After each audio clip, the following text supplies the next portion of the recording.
Sara imimwimbi. Ready? Chapa chapindirwa nemauto awawa fambiwe madeko. I want to make it clear so the interview about this. Lafa nangotaura kuma fans angu inini. Andama ndikudzanya kunze kuma fans angu. Inini. Wachindifonera. Akitora nawe clash. Ndakavaudza kuti this clash ka. Andidi clash na Mad Viper. Mad Viper akafa kudhara. But I'm doing this for the love of music. Kuti mukomana adzoko mugame. Akaitoka map keduka. This clash atuita tikuronga zvinhu zvebasa. Haisi personal clash yenge iri personal yangu nambida iyi. Handiti yenge iri personal clash. Handite clash yemunhu asiri kuti akapera kudhara akapinda akabuda. 1. Mad Viper kwandiri inini mukoma apinda kudhara music. But ndakangoita listen for the sake of zvakataurira invitation. Vakandidedza kumeeting vana.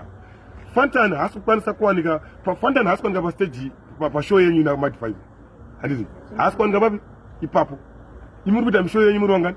Muri tu tiesa mwe DJ ari kuiswa pache pemari team and I all right tikapinda tese tomira pa stage muno oroiba tutanga show 1 2 inini munoridza inarisi pa stage munoridza rhythm rangu siri pa stage inini for what reason andanga ndipa signal ndikuridza nakutenga ndiri kuchika clash ka 1 all right ndikupinda pa clash pacho inini muri kundipusha kudzoka break muri kundisundidzira muri kundiita sei ndifana kuita sei inini 2 ndopinda pa stage pacho all right Mad Viper winner andisikuramba boys sekutaura kwamuri kuita I wish kuti mapromoter angomona muhayei zvinhu zvake zvichinje ana Fantana hawana rudo bozi dai vanga vane rudo ka waifana kuramba waipusha Mad Viper awana kushanda munhu ari kupisa panguva iyoyo ndo vanhu vaiva vane chimwe chana Shaka Zulu chichi vachiziva chatakaramba isusu hatina nguva uye kutya handisvike Fantani who is he kwandiri handiwanike kwamasvikedei handiweneka ndakupinda neChuspo ndakapinda ndega neamwari wangu inini maiziva inini musanditseti kaatikeke kuti iwo wana Jack Radix vanondidedza kushow ndipeka mari yangu boys ndine nesekirene ndipei mari yangu wani amuna mari yamunondipa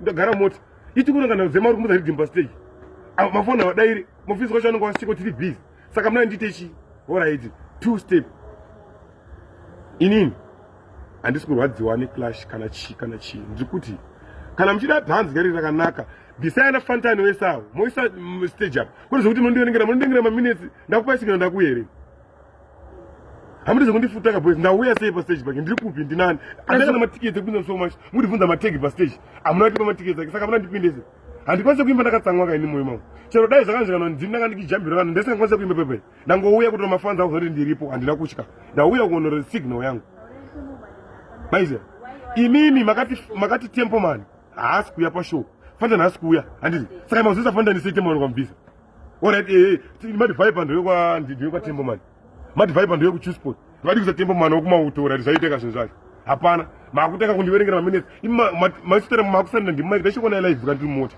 ngati makusarenda masini makuwanika makutaka kundikaundira mamuda zvinhu zvingani plus maminutes akaundwa uchipinda vachitokuona grandi zvoriziya I know mutaka kundipusha boys asi kuda interview about this mablogger timu rangu remaningi interview sorry zvinoda interview about this nditaura pamwe pangu kuti mafans angu inini musandi ndozviziya chaita nditaure nje ndaona kuti ndizotenga mune mabhadhara mari kundionawo paipai vakaona kwakandisapota but saka ndauya kuzokuratidza ndiripo but hatisikwirira even so chaita ndondipusha pepe ndaisingakwanisa kudza bcause handiimbire mahara ndine mhuri kai taurai neni kuti mari muchiri parini kutongoramba handipa takasainirana hatina chatakawirirana saka munongondiita sei ndakuita zvekuti imi muda kuuraya zita remunhu zvamakaita vanhu ndokuziyai kaunhu wenyu Fantani ngaaite zvinhu zvake 1-1 muhombe sekutaura kwedu endi euda kumangoma but wakasangana vasinganzwisa nenge isusu chamutadzira kupera kwedhiri saite chibhandiri chekuda kuwanda naye tatona masiki vanhu vaya vaya munoridza ridhimu rangu ndisipo ndandiuyeka pa stage tomira ndinonzi clash ndokubata maiki yangu tokupondana kuti munoridza masongo 3 saka ndasiyaka kuti chiimba kakwacho ndamusira chiimba yakayo Fantani bata Mad Viper clash ainini but what I know is mafans akawanda iko kavinga isusu anobhadhara mari musaite chinhu ichocho sadaro unoone kuziva manzwirana Fantani muna basa rese rakaChuspo kenyu mukandoona ikoko mundipise nemoto handapinde neChuspo handina ndobheja handinenge kuChuspo musati kana wafanha wenyu wapera moarasa mozoda kuda kukavhera kuti moona munhu awadzosa panapa totobhiga cheapest promotion ndio inototori mageto etsadzoke ana Fantani waiwai vanongoda munhu ari kupisa vanoona nyimbo dzirako ndio vari kupusha munhu mampoko evanhu ndine vamwe vachakudza list rawo mai manje handina nguva vada kujegera so munhu ari kupisa uda kupedza munhu kuti aramba dhiri katana vana basa reo katana vana vanongo kakuza mariti kakudzira DJ wako ridhimu rangu wakuti mariti zvitoitwa matiyana zvitoka record kudhata takataurira nerero dai mamati i song for song tairira makati it's one rhythm